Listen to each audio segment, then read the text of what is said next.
Hello, everyone. Happy Friday. We made it. Welcome to Pop Chat. We've got another week of trending topics to discuss. If you're joining us live, go ahead and say hello in the chat. Let me know who's here and where you're joining us from, how your week went. Let's just catch up, say hello, and we're going to get started. So if this is your first time here at Pop Chat, just want to quickly introduce myself and tell you a little bit more about the chat. But I have a feeling I'm going to be seeing a lot of familiar faces. But a little bit about me. My name is Brienne Fleming. I am a marketer at heart, but also a fangirl. I love boy bands. I love pop culture. I teach branding and social media at the University of Florida. We're going to talk about them a little bit today. I am a content creator and have been hosting this chat for 5 years. Happy Friday. Hey, Paula. Snowy in Massachusetts right now, Danny. Oh my goodness. That is it's a little late for that, isn't it? Oh my goodness. Sending you as much sunshine as possible.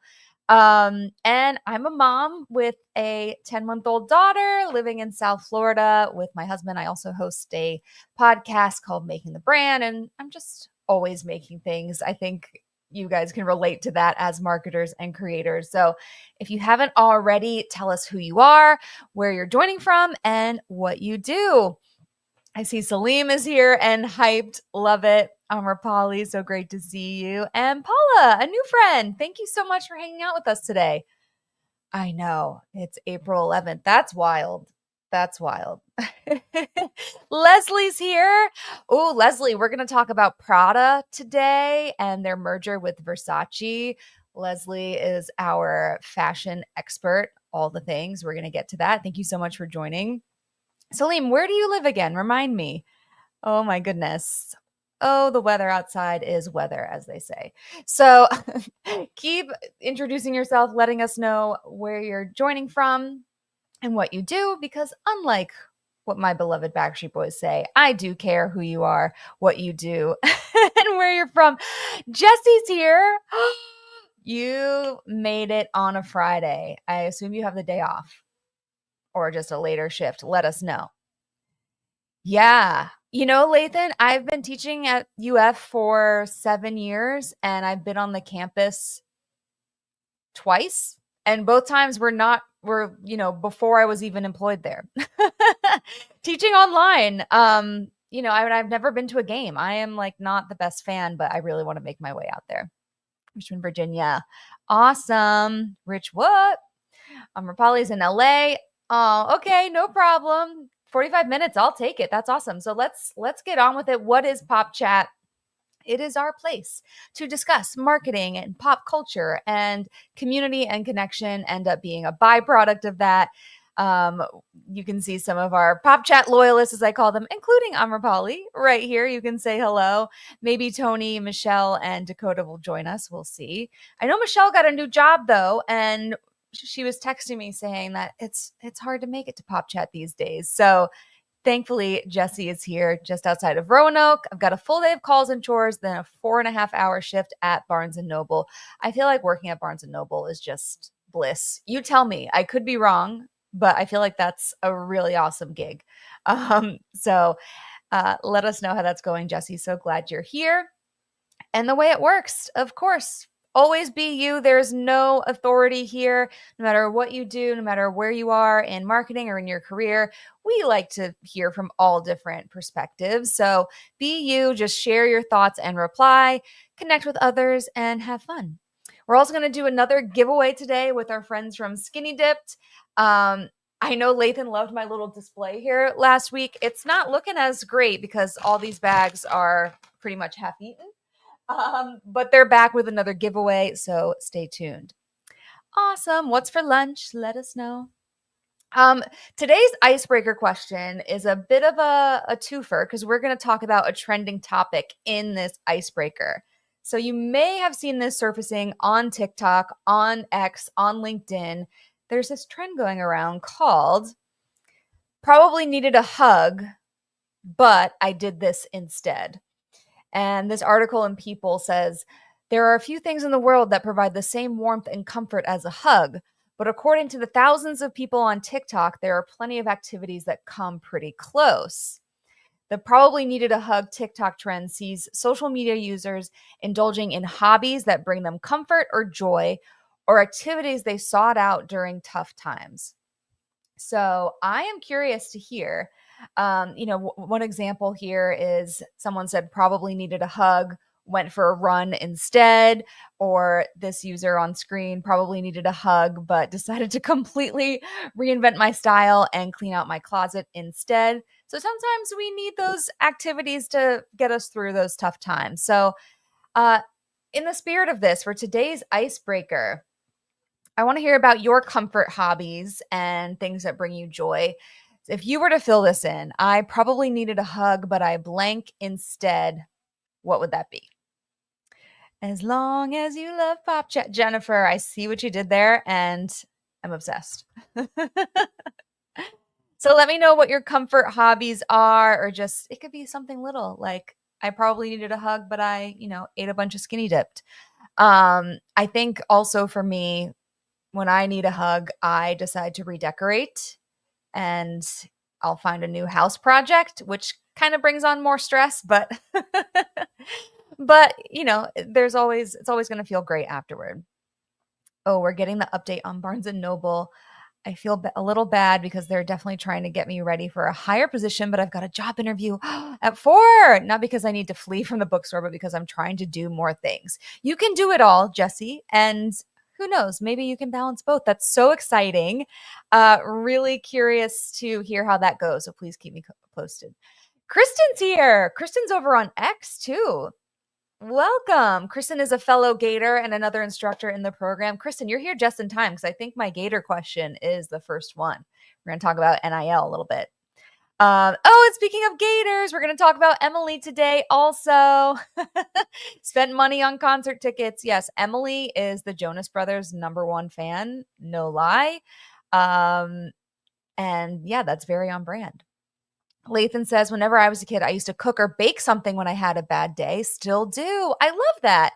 And I think we forget how creative cooking and baking actually is. You're actually like making something. These days I feel like if you're not pushing pixels, it doesn't count as art, but cooking is art. So I love that. Called my wife at work and told her I need a hug as soon as she comes back home. That is precious. Yes. That always helps. Drank a glass of wine or called my sister. Gotta love sisters. Probably needed a hug, but I went to the gym instead. That is a good habit. I cooked a new recipe. Yes, Rachel, you and Lathan need to connect on this recipe thing. I know you are quite skilled in the kitchen. Probably needed a hug, but I rolled an entirely new character for Dungeons and Dragons, even though I have no games to use them in. Hey, that's a dopamine boost, Awesome. And this reminds me, you guys, whether it's from this icebreaker or from other questions you hear today, these are great memes and things you can share on LinkedIn or on social media. So if you're feeling so inclined, go ahead and make a post about this or see if any of these questions today inspire you to create your own post for yourself. Today in pop culture history, it's a really iconic day. And I'll tell you why in a second. Today is 25 years since the Princess of Pop, Miss Britney Spears, dropped Oops, I Did It Again via a Making the Video world premiere on MTV back in 2000. Immediately iconic, the red cat suit, all the things. So we're celebrating 25 years of that today. But I want to share a fun fact because you may remember this astronaut that brought Britney the Hope Diamond in the music video. If you don't, go back and watch it. You clearly need a refresher. But do we know what he's up to today? I do. He is a trauma surgeon. Mr. Eli Swanson, former model, now a trauma surgeon in Arizona, making the video. I know. It was the best. This full episode is on YouTube, actually. I watched snippets of it before I jumped on today. So, yeah, good times. Behind the scenes content. So that is my fun fact. And also, tomorrow marks 26 years since I Want It That Way came out, April 12th, 1999.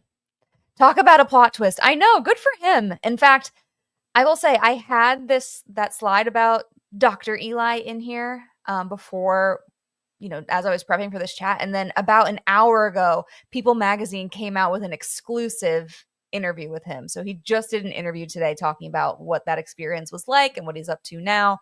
So, yeah, 25 years. I know, it's painful. And Christine, I was just thinking about you because remember you got me that Oops, I Did It Again notebook, that like flip book. I was thinking of you. What a great fact for two truths and a lie. We try to keep the facts fun around here. So 25 years of Oops, I Did It Again. Oh, and I've got the album back here, guys. Just for you, I put it on special display. Ooh, there she is. There's our girl. So yeah. And while we're talking about I Want It That Way, whoops. There we go. Let's also talk about how it has over 1 billion views on YouTube, and it's in the very prestigious Billion Views Club that YouTube has. So I wanted to share a few more videos that are on that list. First up is Hotline Bling, Baby by Justin Bieber featuring Ludacris, Blank Space, See You Again by Wiz Khalifa, Hello by Adele, Hips Don't Lie, Shakira. There are nearly 400 videos in the Billion Views Club. And I will say, I checked, and sadly, Oops, I Did It Again only has like 433 million. So we've got some work to do, folks, to get that song in the Billion Views Club. But thought you'd appreciate all of that. Okay, let's get into some trending topics for the week. My Gators, please stand up. The Gators won the NCAA men's basketball championship, March Madness. If your bracket was busted, let me know. I think all of ours were. But this was really cool to watch, and I want to share some of the NIL magic that's been going on down in Gainesville, or I should say up in Gainesville. I'm actually south of Gainesville over here. They are working with some players at Raising Cane's. They have them working the cash register. And I thought this was really interesting because this, attracted a ton of people in the student body coming out to see them. Jesse, fun fact, I had Tennessee to win it all. Don't tell my Gators. But just, randomizing, I thought they might do it. Rachel, yay! Happy you're here. So, I thought this was really cool because it was unlike a typical NIL deal where it's just like, okay, just post on your socials and we'll, be an influencer that way. But they actually had players from the team working at Raising Cane's. A bunch of students came. It was a huge event, a huge attraction. They were, interacting with students. So I thought this was really creative. Go Gators. So my question for you is, how can brands maximize partnerships with influencers, athletes, or creators beyond social media? How can we think bigger than this? Oh, this is interesting, Lathan. Thank you for the tidbit here. I did not know this.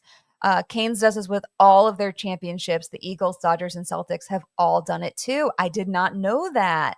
I don't think I have one of these near me. Christine, my fellow Florida girl, I feel like that's like a central North Florida thing. I need to do a little zip code search. So I was unfamiliar with that, but that's really cool, Lathan. Thanks for letting me know. So what can brands take away from this as far as thinking bigger than social media and truly making things an experience? Oh, Jennifer's an FSU alum. Okay, Kristen, they did it with the Panthers. So, okay, the Panthers are down south. I need to look this up. Do we have one of these? You know what? I think there is one on Military Trail near me. One in Port St. Lucie. Okay, I think Christine switched to LinkedIn. My LinkedIn user. Kristen is a diehard Panthers fan, and I love that. I'm a Panthers fan too. I'm not a diehard, but I'm a native Floridian, so So we're seeing some really cool things with NIL, and I think March Madness is when you get to see a lot of brands get really creative. Guilty. That's so funny. So any thoughts on this? I didn't know that was like part of it's called Raising Canes, right? Not just Canes, Raising Canes. I'll have to try them. So, how can brands maximize partnerships with influencers, athletes, or creators beyond social media? I think that's such a default is like, okay, we'll give you this content or you can go ahead and, create a video, but it has to mention X, Y, and Z, and here's your parameters. But they made something really awesome out of this. Jesse branded soda machines too soon. Oh, Poppy. Have they recovered from that? I think that's in the rearview mirror, so I don't think it's too soon. Pizza delivery, tell me more. Leslie, does that mean you have to answer the doorbell or should more brands do pizza Oh. Oh, are you saying they should partner with a pizza company, a pizza brand, pizza chain, and show up on their doorsteps and like in their college town? I think I like where you're going with this. Rachel says, I think maximizing partnership starts with strategy. Let's go. How does this help you reach a goal? For Canes, foot traffic as a goal means celebrating a local championship with a stunt to get people to visit is smart. Yeah, and I think it beats doing all those parades where they they go by on their float really quick, but you're out there for hours, usually standing in the heat, depending on who and where and when, what sport it is. But those parades can get pretty hectic. So I'd much rather go to a restaurant and see them and get some food. I think it's nice to see people get involved with the brand and make it an event to truly get them in store. Yeah, it was so much more interactive too. Like they were truly getting a moment of that player's time. Understanding what is the goal for the partnership? Do the brand and the partner make sense to go together? Yes. Step 1, let's make sure that is the case. Pop-ups, okay, tell me more. Tell me more. I fear any other activation ends up being a social media play down the line. Yeah, it's always going to be integrated there, isn't it? You know what, Jennifer? I have a story about this that I will have to tell you, but yes, exercise is as effective as antidepressants. Studies show. She's got the receipts. Have the athletes deliver the pizza. That is so fun. Have any brands done that before? Or Leslie, is that an original idea? You know what though, these days, if I'm ordering, I usually do like Uber Eats or something, and I'm always like just leave it on my doorstep. Do not even think about ringing my doorbell. But if there were an athlete I cared about, I'd have to know in advance so I could change that setting. As a Patriots fan, I've stood in the freezing cold and snow many times for parades over the last 25 years. You have. My husband is a Patriots fan too. You guys have been blessed with many championships. Are they always worth it though, Rachel, to wait in the snow? The Gators already had a branded drink ahead of their time. Yes, they're Gatorade. I know. I know. And Gatorade had I should have included it. Gatorade had a really great post after they won. Leslie said, when I worked in athletics, we would have the athletes hand deliver season tickets to season ticket holders, and they loved it and loved seeing athletes show up at their house. I love that idea. That's fan engagement, folks. Emily said, there's a video going around of the Gators team talking into random Ring cameras. It would be so fun to have Ring jump on that. Oh, why are they ringing doorbells though? Just because they're like parading their championship rings around and are just trying to delight everyone in Gainesville. Gainesville is a very small town, so I could see that working. Don't remind me that I have a reason to boycott Gatorade out of sheer spite and college football hate. Yeah, Jesse is switching to Powerade. I've got water here, folks. Okay. So these are some good ideas. I do love, that we grounded ourselves here and said, wait, what's the strategy? True marketers here. Just for fun. That's awesome. I didn't know that. Yeah, I'm sure there will be a parade or something a little more formal soon, but yeah, that's what's been going on in Gainesville. So Jennifer says greater connection with the fans and audience if your brand has a legitimate connection to the team, influencer, or athlete, etc. Greater connection with the fans and audience. Yeah, gotta look for that. Great fan engagement ideas, you guys. Keep sharing your thoughts on this, but we're going to move on to the White Lotus. And I feel like I could have had this entire stream be about White Lotus, but in case you haven't seen it, I will spare you. But if you have seen it, give me a yay or nay for the finale in the season as a whole, because there's a lot of chatter going around where people are saying it was too slow. White Lotus, was it too slow? In Florida, that could get you shot. Yeah, that's surprising to me. I feel like in Gainesville, maybe it still has that like small town vibe. Tried real hard to talk to the production staff that handled basketball games at my alma mater into doing a teddy bear toss game and then having the team hand out the stuffed animals at the children's hospital. They didn't bite. I think they should have. How do we keep pitching that? That's really sweet. So, the White Lotus, people are saying it was too slow and that it took too long for something to happen. And I will admit, as I was watching it, I kind of felt like that too. Like I would go through an entire episode and be like, nothing really happened here. Nothing significant, no major twist or anything like that. But the show's creator, writer, director, producer, Mike White, he had some thoughts and they were more profane than the clip I'm about to share with you or the quote. He said, I'm world building. If you don't want to go to bed with me, then get out of my bed. I'm edging you. Enjoy the edging. If you don't want to be edged, then get out of my bed. Obviously, something is going to happen. So he said he's world building. He's putting pieces into place. He's edging you, keeping you in suspense. Obviously, something's going to happen. And he was just not into this criticism. So it made me wonder, as creators, as marketers, as people making content, how can episodic content or slow storytelling be used on social media to keep audiences engaged over time? And does it make sense? Do we even have the attention span for slow storytelling on social media? Will that work in a medium like this to do edging, as he says? Oh man, Danny's coming in to clarify about the teddy bear thing. Possibly. So, in this world that we live in where our attention spans are so short and we need a strong hook and we're into short form content, with episodic content, does slow storytelling work? That is the best pun, Lathan. White Lotus's honeymoon phase is over, no pun intended. So now people are looking at it more objectively. Now the storytelling will have to hold its own.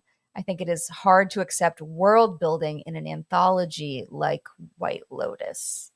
Okay, that makes a lot of sense. But now I wonder, like going back, if the first and second seasons were also doing slow storytelling, but you're right, we just didn't notice because we're looking at it more objectively. Now this is our third rodeo. It's like, all right, who's gonna die? Let's pick this up.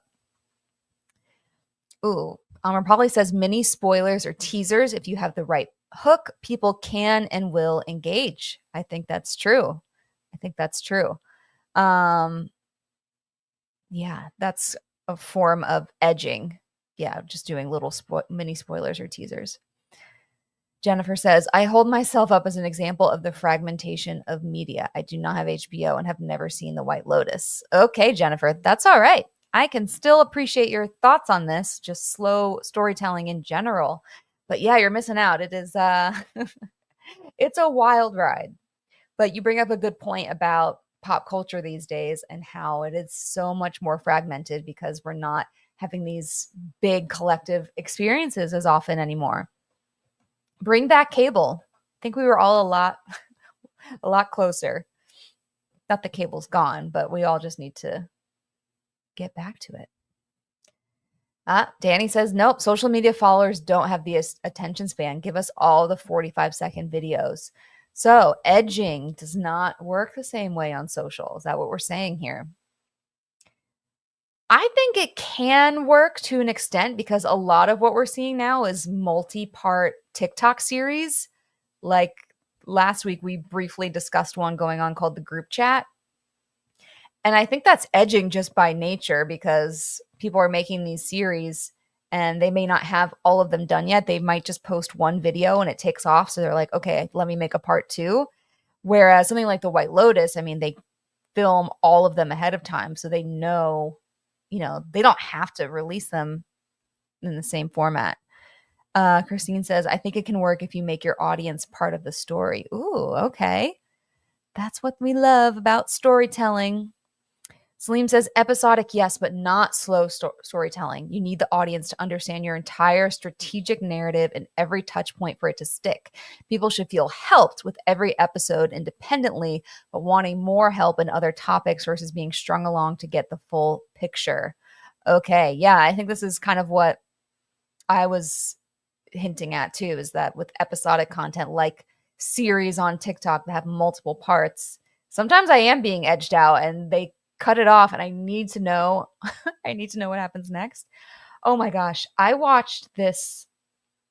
It was like a 10-part series where this this little boy asked his dad for a pet octopus and he got him an octopus at the exotic like fish store, and the octopus ended up being pregnant and had like, I don't know how many they have, but had like 80 more octopi. And it was this whole saga about these baby octopi, but I digress. But I tuned in for every part of that story. I don't know how it hooked me in. Jesse says, I love a slow burn as much as the next person, but you've got to leave out some hooks to catch people. There's a difference between a slow burn that's moving somewhere and several episodes of yada yada. Okay. Yeah. And that's why I really liked the term edging. I don't know what alternative I wouldn't have liked as much, but I feel like edging implies like, yeah, this is definitely going somewhere versus like I was keeping you in suspense kind of makes it seem like there's just a lot of filler, but edging you, it's like you're just on the edge of your seat. Things are progressing, but it's not quite there yet and you're dying to know what happens next. Let's see. I'm not sure many people have the capacity to follow along on social. There's so much being posted, so many platforms. Have we now reached this point for TV? Mad Men was a slow burn show, so people no longer hold on and follow a show. Ooh, this could be a sign of the times. I think we did hold on and follow along with the White Lotus. Like all these people that are complaining about it being slow made it through to the end, but they were just we've just been conditioned that everything is so instantaneous that we want things faster. But yeah, it could be a sign of the times, Jennifer. I love that. Chris, you made it. If Substack is social, that could be a platform where it might work. It's so funny you bring that up because I actually signed up to an old college friend's Substack and she did a multi-part series. I think that was an 8-part series to kick off her newsletter. And it was a saga about why we haven't seen her in the entertainment industry. She's a reporter. She used to work for E! News, and she used to be like this like TV correspondent. We would see her on TV all the time, but then she just like disappeared. So she did this 8-part series about what happened and why she's been off the grid. And then after that 8-part series, she launched just casually into more of a everyday type of newsletter. So interesting, because I think that's a trend we're seeing. Throw in some foreshadowing and some red herrings that people can latch onto and talk about. I'm not sure how you translate that into social, but I think y'all will understand in your own context. Ooh, yeah. Because the White Lotus definitely did have some red herrings, but thinking about social, I do wonder what that would mean for it. Careful with that word. Lots of lewd. Oh, I don't know what I said, but I believe it. Edging. That word. Oh God. Maybe do something like what The Voice or American Idol or Dancing with the Stars does, like voting, but maybe texting in your thoughts on what will happen next, live texting or something. Yeah, it's like choose your own adventure kind of thing. We've seen that. Netflix, I think, has done a variation of that. So keep sharing your thoughts on this. But yeah, a lot of people thought it was slow and were kind of disappointed. Next up, we've got some Barbie news. Barbie.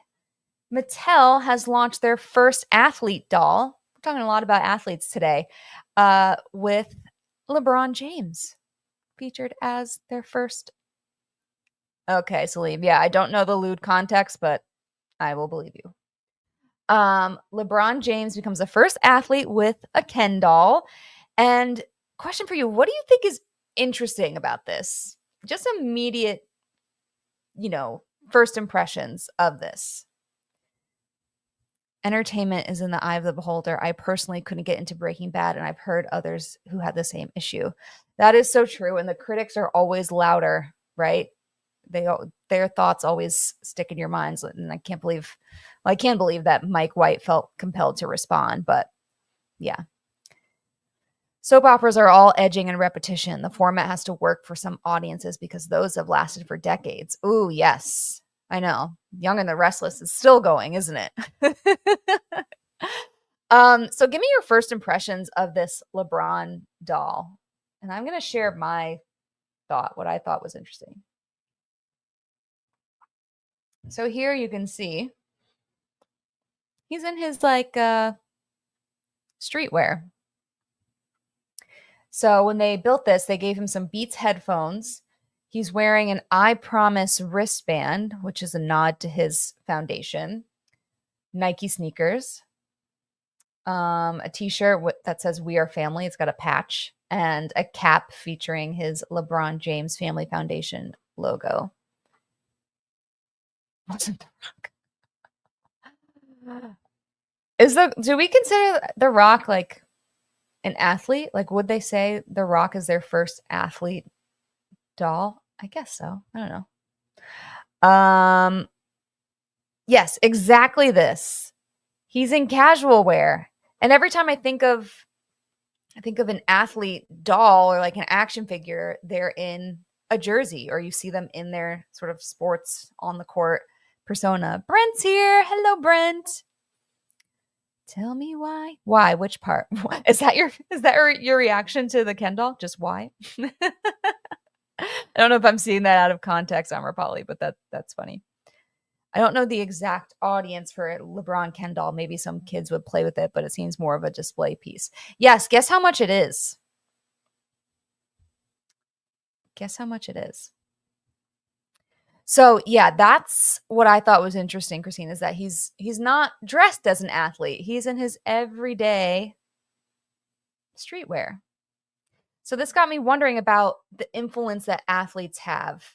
Because when we think of, athletes being like heroes to little kids and being so influential in their lives, we primarily would think about their on the court or on the field or whatever they do, that athlete persona.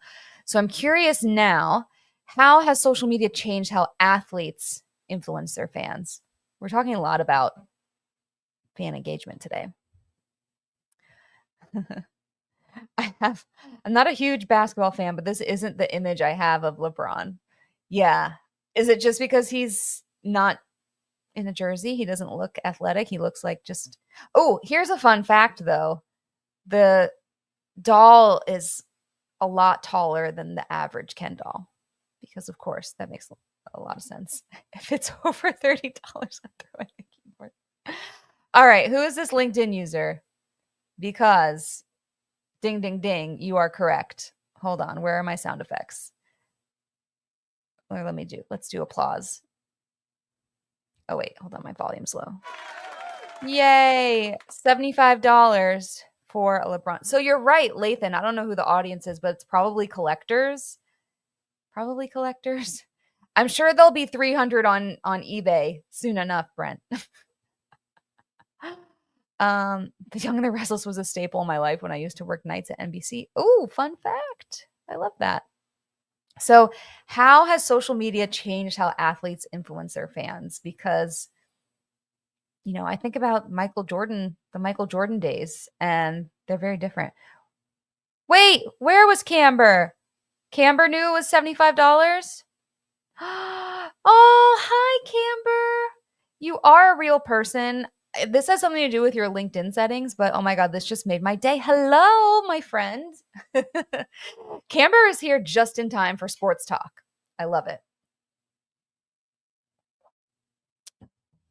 Because while he's famous for being an athlete, this is really LeBron James, the persona or the celebrity. It's almost like this is pointing towards his post NBA life, and maybe he wanted it that way. I want it that way. Yes, I thought that the timing of that was interesting too, Jennifer. That like this is this is the LeBron's like next phase, just living his life.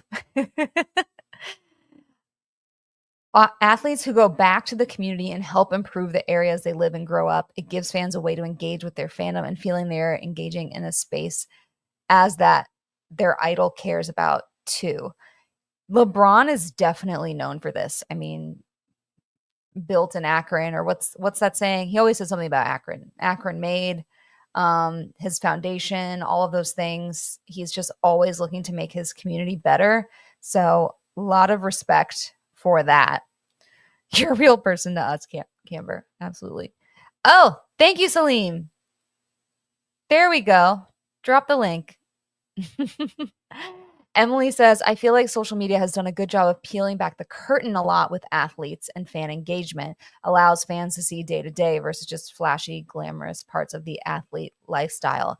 Yeah. And before we could only see them during those broadcasts. And you're right. Now we can see, Tom Brady's workout routine, and we get a glimpse into what his diet is like. Like, I know Tom Brady in particular has started to become very much more vocal, makes them more relatable. Yeah. So keep sharing your thoughts on this, but I think back to Michael Jordan, and I just it just feels so different between the LeBron era and the Michael Jordan era as far as influence. So social media changes everything. Getting to know athletes personally, they're all so amazing. I love when they pull back the curtain and show people who they truly are. Yeah, and isn't that amazing too, how you end up becoming a bigger fan when you know more about them personally, or their biggest struggles or what it took for them to get there. It's cool how social media can endear you to people in that way too, because you get to know them. So keep sharing your thoughts on this. It is officially Camber. Awesome. Camber, I think this is the first time you're joining Pop Chat as a live stream. So I hope you like the format. I know you're a longtime Pop Chatter, so let me know what you think. I hope you're having fun so far. But we've got the usual suspects here. Even Jesse's here. We're going to get into this. But please share some good news for me for Feel Good Friday. I want to hear something exciting and fun. And you think I would have an example of this to share from my own life. Ba, ba, ba. Camber, I'm going to the West Coast, like right after this. That's my cool news. We're going to the West Coast of Florida for the weekend to see my mother-in-law. So that will be fun. Jesse says it lets people hear from them outside of the very clinical space of press conferences and wherever else. When the cameras are on, pro athletes filter everything through their media training and stick to things that won't get them in trouble with their organization. They get a little more freedom on their socials. Absolutely. Absolutely. And we're seeing that a lot with college athletes too. You all are so smart. Please take some of these amazing things that you're saying, and if you feel inspired, formulate them into your own post on LinkedIn. Tag me, mention Pop Chat, talk about it. Let's keep this going, because these answers are they're too good to just stick in this little stream. So thank you so much. This doll layout might actually better reflect athletes and influencers. It's not what comes to my mind, but maybe for true fans, this nails it. Yeah, maybe they're like, that's LeBron. LeBron always has this wristband on and all of these things. And it's also a way to stand out because they could put any athlete in just the jersey and it feels very much the same, but this is personalizing it. So, ooh, Salim, see, I think you've got a post brewing. Jesse knows this. I always give people like homework assignments. Speaking of homework, Brent, I'll be teaching a course this summer. Congratulations. Thank you, Camber. Then we all get to laugh about Kevin Durant's burners with KD. Wait, his burner account? I know he's always on Twitter, that guy. Okay, so speaking of Feel Good Friday and just giving out some flowers, I want to shout out Emily, who is in the chat. She is a former student of mine, and she does social media for Fiskars, the scissor brand. Do I even have a? No, these are not Fiskars, unfortunately, but I do need a pair of Fiskars. But file this under some of the coolest things that can ever happen to a social media manager. The Gators won the national championship, as you know. Emily's a Gator, and they used Fiskars scissors to cut the nets down. So how cool is that, Emily? I want to hear more about this in the chat. I know you said you had some meetings and things, but if you're able, let us know what this experience has been like. Did you know this was going to happen? Does Fiskars always supply the scissors for this? I have so many questions. Yeah, and Camber is shouting you out. That's so cool. Oh, I know. I've got to send you more pictures of my girl. Jennifer says, I think it's changed the team athletes' relationship with their teams. Example, it's a LeBron doll, not a Lakers doll. He's not representing the team. He's representing himself and not sharing any money with the Lakers for the doll. Yes, because we are so much more than our jobs, folks, right? Also regarding LeBron, I think it's tricky to put him in a jersey because what jersey do you put him in? Camber, I think we know what jersey to put him in as Miami fans. But yeah, Camber's got good news, got a promotion. The book I'm in came out. I bought an engagement ring. We booked a trip to Denver. Girl, where have you been all my life? Oh, yes, I would love that. Thank you. We need some scissors over here. Yeah, not these knockoff Amazon ones I got. And Fiskars sells like other stuff too. I think I might have a Fiskars, not a cutting board. Why can't I think of the name? Thing they always have in school where you cut paper. Why can't I think of it? It's Friday. Yeah, I know, because you say such smart things. I saw the Fiskars post. That is so cool and unique. I know Werner Ladders did this, but now Fiskars took their shot.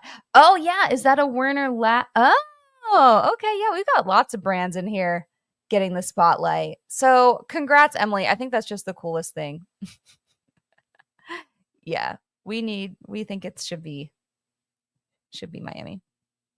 We are the official sponsor of scissors for NCAA March Madness and the other NCAA championships for volleyball, football, hockey, soccer, etc. That is so cool. But what do they cut? I guess volleyball, you still cut a net. Football, what do they cut in football? Soccer, okay, you can cut that net and you can cut the hockey goal. That is a really cool fun fact. Paper cutter. Thank you. What a concept. Emily said, but the organic traction from the athletes using the scissors has been huge. There's a video of one of the Gator basketball players who was too tall for the ladder, cutting the net without. That's just perfect. Which player is it? I need to know. Oh, thank you, Celine. This was so fun. Congrats on your speaking engagement. Tell me more about it. And not football. Got it. Okay. All the net sports. You're going crazy. I can't think of a paper cutter's called. It's fine. So, okay. Salim, there's a giveaway. We've got our pop quiz. Got our pop quiz for some skinny dipped. Yay. Okay, so we've got a giveaway from Skinny Dipped, and I just want to shout out to their social team because the memes are on point. They did this White Lotus meme, and it says, it's a text. It says, the lemon bliss almonds you told me about just changed my life. What's that supposed to mean? I was right. That you were. Amazoning another bag as we speak. Yes, you can get them on Amazon. I need to try these lemon ones. But thank you to our friends at Skinny Dipped. They have dark chocolate salted cashew almonds that I have here. There's like none left. It would take a longer time to cut down the goalposts, but it would be an impressive showing off of your scissor skills. Yeah, maybe you have something here. Maybe there's some potential to show just how sharp Fisker scissors are. Okay, so for the pop quiz, we're talking about chocolate. We're talking about Skinny Dipped. And for some reason, I just thought about Legally Blonde and this scene where Warner dumps her and she turns to chocolate as her comfort. So my trivia question to win some Skinny Dipped, and the first person I see answer this will win some. And I'm hoping someone knows this. It's kind of obscure, but ready? What score did Elle Woods get on her LSATs? What score did Elle Woods get on her LSATs? It's a very memorable scene. I could just like hear it in my head. She's studying. She's working hard. She gets that scene. Oh, yeah, they throw the goalpost in a river somewhere. Oh, it showed up late. Love you. Yeah, you fixed it. Does anyone know?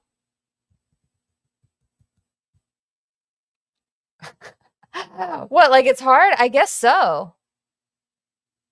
And if no one gets it, I will give it to the closest person. Okay, I see it here in my chat. Jason's here. Sorry, Jason, I totally psyched you out. You are not first. Amrapali is first. But Jason, I was just so excited to see you. Yes, the answer is 179. She did her very best. That's all we can ask for.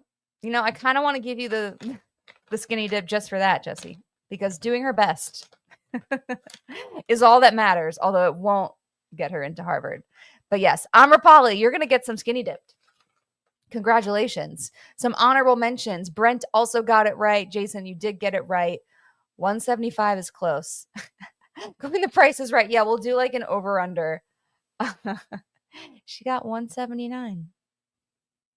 So Amrapali, I need your address. I know you were doing some moving.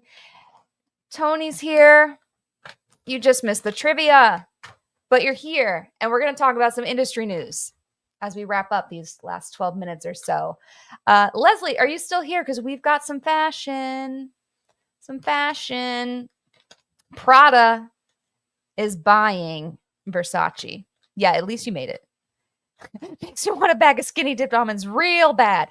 Okay, we need to suggest that to their social team to make that a meme. And do a hat tip to Jesse Denny, the meme king. But also makes me want a hot dog real bad. So, dark chocolate, cocoa almonds. We've got the peanut butter cups. Like, everything's been opened and half eaten. So, yeah, Camber, the gang is all here. Yay! Yes, please.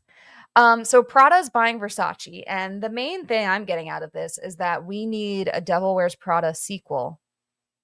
That's The Devil Wears Versace now. Leslie 179. I really hope sometimes StreamYard gives me your messages a little delayed and out of order, so I really hope the winners I'm picking are the true winners, but if not, I apologize. But yes, 179, you all have great pop culture memories from 25 years ago. Prada buying Versace is very snake eating its tail thing. Ooh, what does that expression mean? Never really heard that. Doesn't sound good. I have a friend who's a fashion photographer, and I told her about this purchase, and she said, not right now, Prada. We have more important things happening. Like what? Are we? Are we? Because I need that.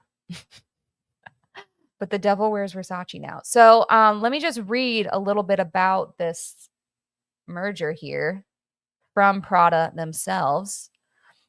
With its highly recognizable aesthetic, the brand constitutes a strongly complementary addition to the Prada Group's portfolio and displays significant untapped growth potential, leveraging multiple value creation levers, you guys.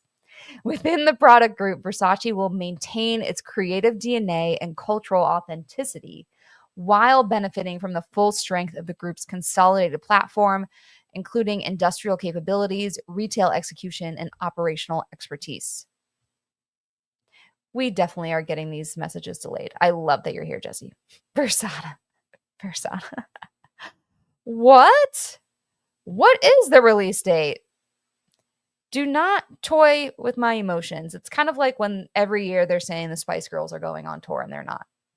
So my question about this merger and acquisition here is, what defines a brand's aesthetic beyond colors and logos, and how should that be honored during an acquisition? And should it be? Like what should Prada do with this? Do they need to reinvent Versace? How do they do that without overdoing it? Do they risk overdoing it? I just want to know if they're still going to have those like really gaudy yellow and gold shirts. I want to know. But yeah, they said they want to maintain, how did they describe it? Maintain the brand DNA? Maintain its creative DNA and cultural authenticity. With a collab, Brent says. Yeah. So what defines their, I guess maybe aesthetic is the wrong word, but what defines a brand beyond their colors and logos? And when you have an acquisition, do you mess with that? Is the whole point to mess with that? Because they need to, breathe new life into it. So let me know your thoughts on this. And then we have one more question after that.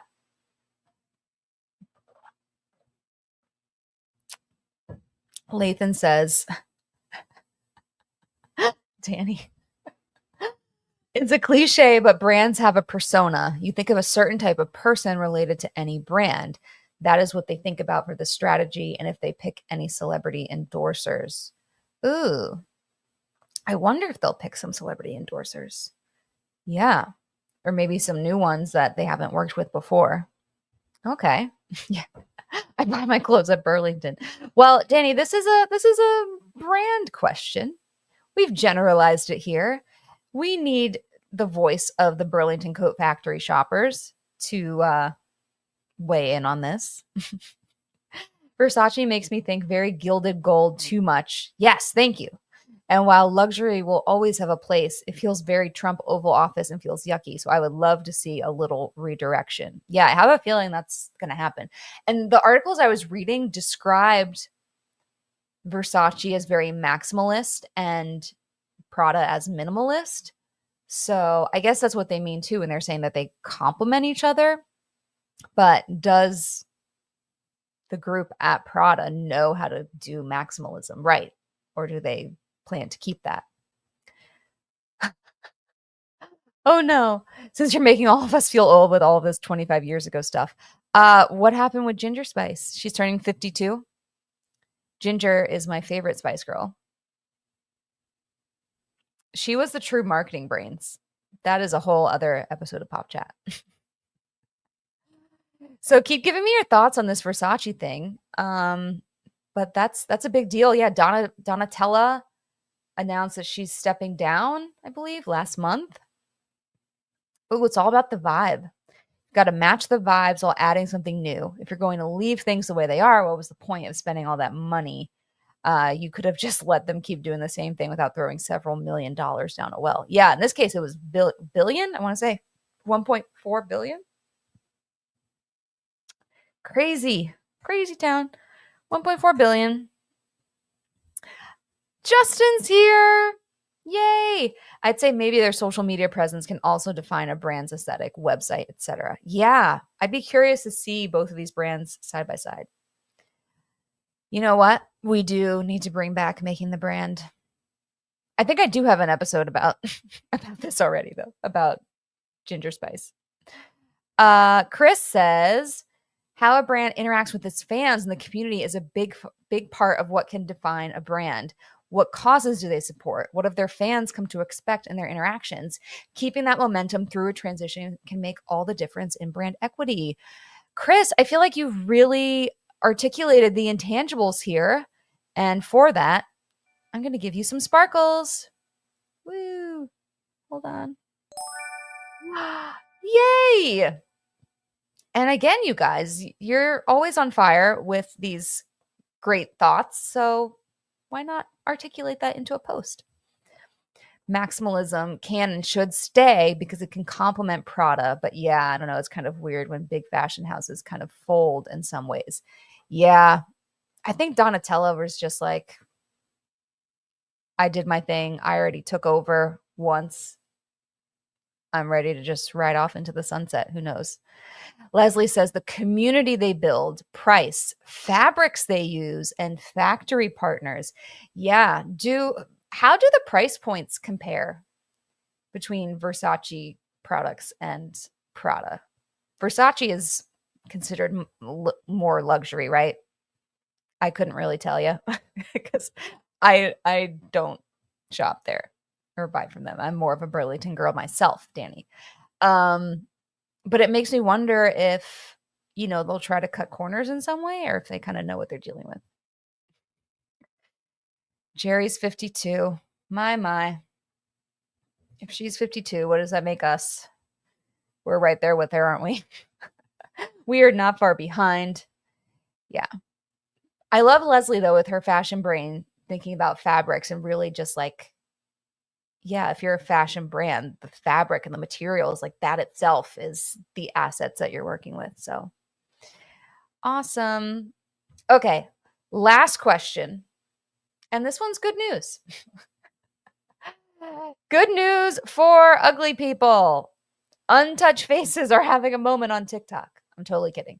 But this is saying that people on social media are saying that being a little ugly and wrinkly will soon be desirable. And that imperfection is actually the trend. Oh my God. So, this is happening on TikTok. There was a viral video by someone named Ash Powers, not to be confused with Nick Power, that predicts in 10 years, being a little ugly and a little wrinkly will be trendy. Good news for me. Powers argues that as more people smooth and tweak their faces, untouched features will become rare and therefore more desirable. I'm sorry, what? I think skin routines are in the clear, but maybe like the injectables and stuff are on their way out. Ugly is desirable. It's my time to shine. Yeah, we all have great faces for radio, Now we have great faces for social media too, apparently. Can I ditch my 10-step nighttime skin routine? Maybe if this is up your alley. So to read more into this, the article in Cosmo says, our fashion is so predictable and algorithmic, I refuse to let my face be too. Haley Necker, 25, a New York-based freelance writer, tells me the same thing. A homogenized culture is exactly why she's made a no-filler pact with herself. Online, everyone looks the same. It makes you think that's how you should look because that's all you see when you scroll. So yeah, I don't know. There's like a weird, twisted personal branding angle to this that we're all starting to look the same and have the same aesthetic, but instead of like graphics, it's our faces. We're all looking the same. As a guy who worked in radio, yes, I do. Reminds me of Family Guy showing the real TV anchor faces when they switched to HD. Oh, that sounds hilarious. Had the face for radio. I know. I was really hesitant to do the live stream here, guys. I definitely have. Oh, no, I don't. I don't have the touch up my appearance thing toggled on here right now. Let me see. Hold on. Okay, that's a little airbrushing. I don't know if this is working in real time. I'm going to go full airbrush right now so you guys can see the difference. Oh, yeah, we're glowing. So my question for you is not that. Oh, I think I messed up my slide here. But go off. What do you think about this? Sorry, I meant to put a question here. Um, but yeah, what is I think my question was, are we going to start seeing brands get a little ugly too? Like what does this finding mean for brands, or is this something that's only relevant to individuals and creators? Does a brand follow That's what it was. Does a brand follow the same rules as an individual creator when it comes to being scrappy and maybe a little unpolished, and people are on TikTok in their pajamas and, come as you are kind of thing? Does that still work for brands? Or does that hurt brands in any way? I am just glowing right now. I'm just going to go, full screen now that I've been all retouched here. Thank you, StreamYard. Uh, Emily says, I could understand, like, on social, people who aren't these super gorgeous model influencers becoming more relatable. I don't want to see some girl trying to sell me clothes she's partnered with that looks straight out of a magazine. Like, show people that look normal. Yeah. And I want to say a lot of brands are going in this direction. And that's why influencers have become a thing, because you're not just hiring models.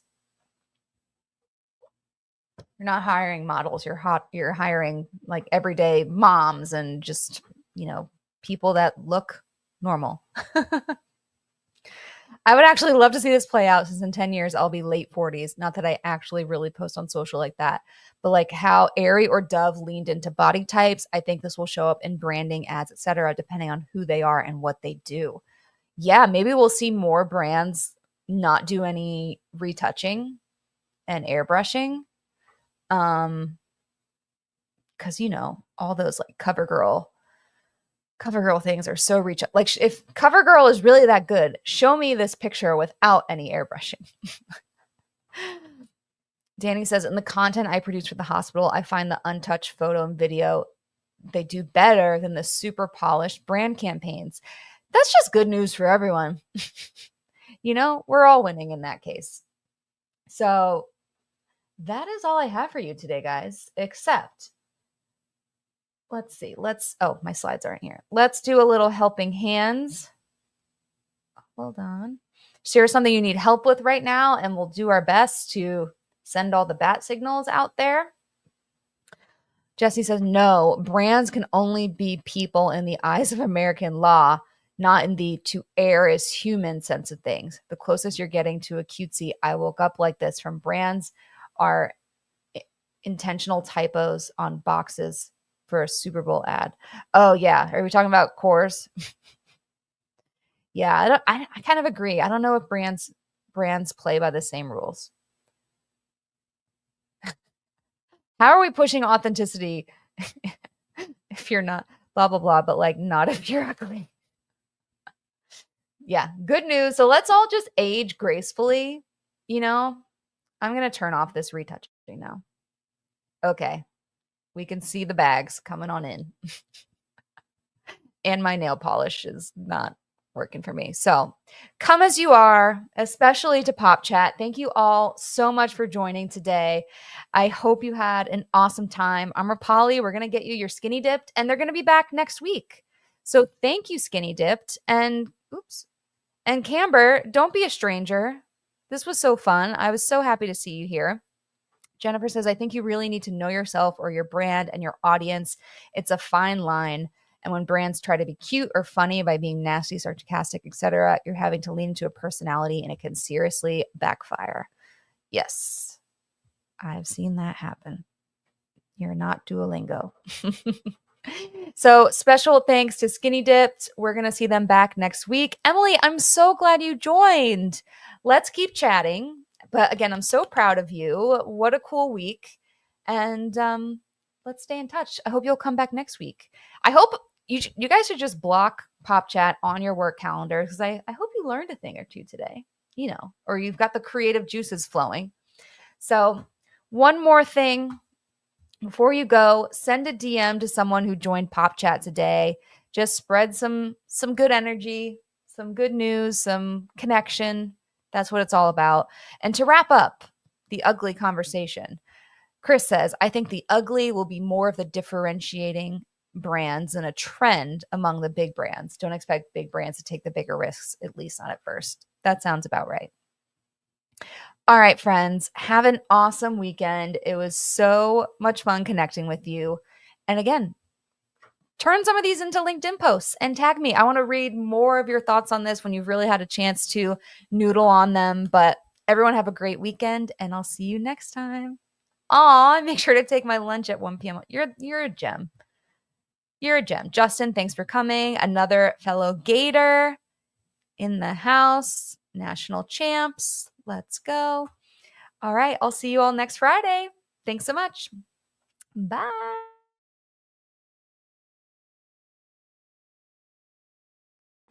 Jesse's going to miss next week. Oh, no.